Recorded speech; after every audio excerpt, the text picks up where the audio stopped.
have Laurel and Oliver to give us a talk on why language is key to decentralization. Let's welcome them on the stage.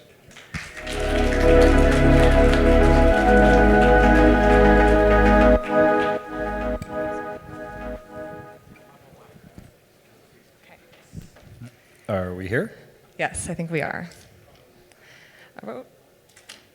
Okay.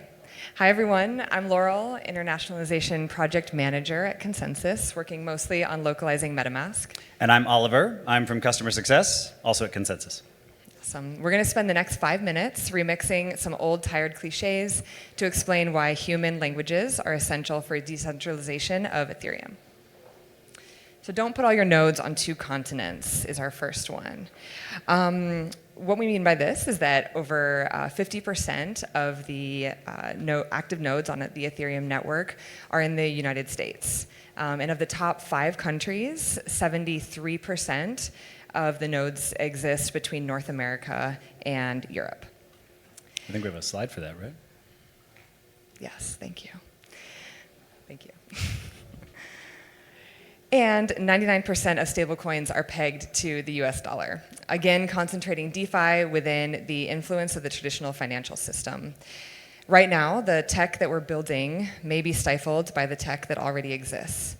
And if our infrastructure mainly exists between 2 or a few countries, and our stablecoins are mainly tied to the trad econ systems of those countries, centralization is where we're headed, even if the rails look different.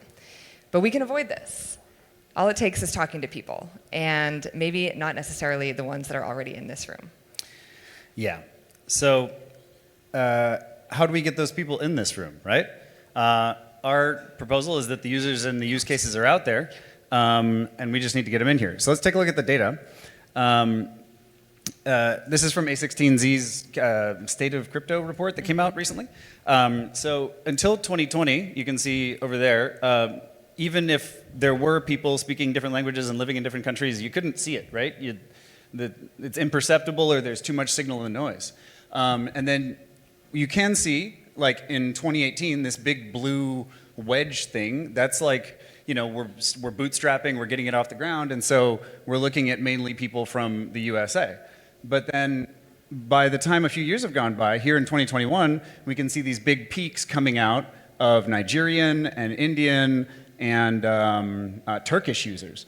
That's that blue wedge up there. So at that point, we're starting to be able to see some signal in the noise. And this next data isn't up here, but it's something Laurel and I have seen at work. So since 2023, if you look just at the Nigerian and Indian readership of the MetaMask support site, support.metamask.io, the combined readership of those 2 national user bases are greater than the US reader base of that site. So there's just a little complexity, though, to that data that we found, and we wanted to pass that on to you when you look at your own internationalization and global user base data, which is this space has a non-negligible percentage of paranoid anon degens that are actively avoiding various regulatory oversight mechanisms and the impending police state. Got any of those in the house? Huh? No? Okay. Yeah. Okay. Thank you. See, you don't show up in Looker. So a lot of our users come to us through VPNs, and that means that it wasn't until we started translating our content that we actually saw how massively multilingual and global our user base is. So lesson being, you need to figure out who your users are and then meet them where they are. Yeah, so the users are already here. We need to build Web3 with them. And we're actively doing this in our day jobs, making sure that MetaMask is also relevant for and usable by people who live in Africa, South America, and Asia, the people who make up the global majority. And we think that localization is especially important when it comes to self-custody, because you can only exercise control over the things that you understand. And with MetaMask, we're finding success with a combination of localization strategies that we can't fit into 5 minutes, but find us afterwards, and we'd love to talk to you about them. And translation is a big part of these efforts. So MetaMask is actively maintained in 14 languages, and we've received community submissions in over 60 languages, which indicates to us that builders are eager to adapt this tool for their communities.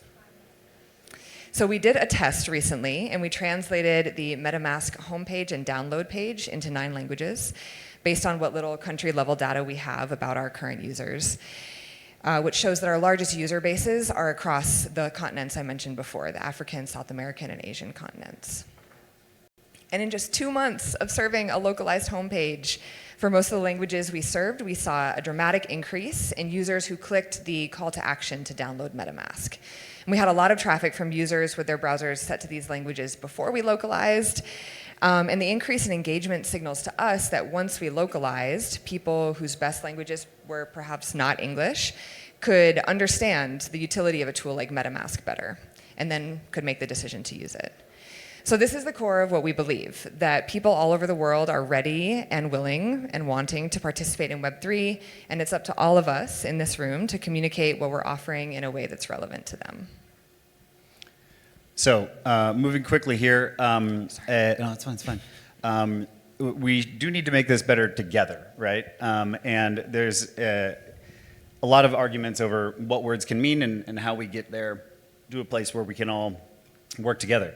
Anytime humans have had to work together on a project, at some point they had to agree on what words meant, at least for the scope of that project, right? This may sound like a joke, but if you speak in a language other than English, how would you say dank sharding in that language, right? If you're building a thing with other people, you need to be able to communicate it. To the EF's credit, they held a translate-a-thon this last year, and they made a really great glossary out of it, an open source multilingual glossary that's accessible on this QR code over here. So that's a great resource. The field of decentralized technology, though, is a lot bigger than Ethereum. I hate to say it here at Devcon. I work with Education DAO, which is an effort that came from the Consensus Academy program, if any of you remember that. And at Education DAO, we want to cultivate and maintain educational resources for whatever bag you're holding. If it's not ETH, that's fine too. So if you're looking for a go-to place to have an acceptable definition, right, like a multilingual encyclopedia for Web3, we're building Words of Web3. That's the GitHub repo. That is an IPFS URL that we're trying to make sure it works.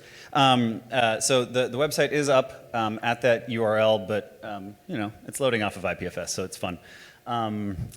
And we'll be coming together with the EF folks that we just mentioned at the Red Discussion Center, the Red Discussion Corner, Friday at 1:30 p.m. So if you want to continue this conversation, come see us there. And we'll leave you with just one thought, a cliche that we hope you can help us make reality. Guerra Kiwana, head of crypto at Onafrique, recently said, "Africa doesn't need crypto, crypto needs Africa." And we think that's true. So in that spirit, the world doesn't need Ethereum, Ethereum needs the world. Thank you, everybody. Thank you. All right. Thank you, Laura and Oliver, for the amazing talk. We do have a little bit over a minute for a question in our audience. So anyone have a question? Let's pass around the mic. We do have one in the back.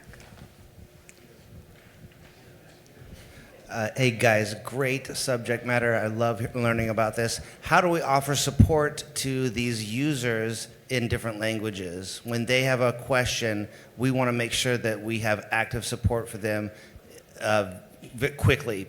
So how exactly do we offer support to these guys in different foreign languages? That's a great question, and may I just make the point that broadly in Web3, that's not a problem we've solved, okay? At MetaMask, I feel like the team does a consensus in general. We do a pretty darn good job to try to address this. It's something that we're working on. A best practice that I want to offer you from the trad world is that if you can hire multilingual people who are going to be speaking to your customers, specifically maybe people who speak the languages that your customers speak, and then they can provide support directly in the customer's language, that's a best that's a best practice. Obviously, that isn't possible for all the languages in all the world, and you know, I'm sure that the next person to speak would say,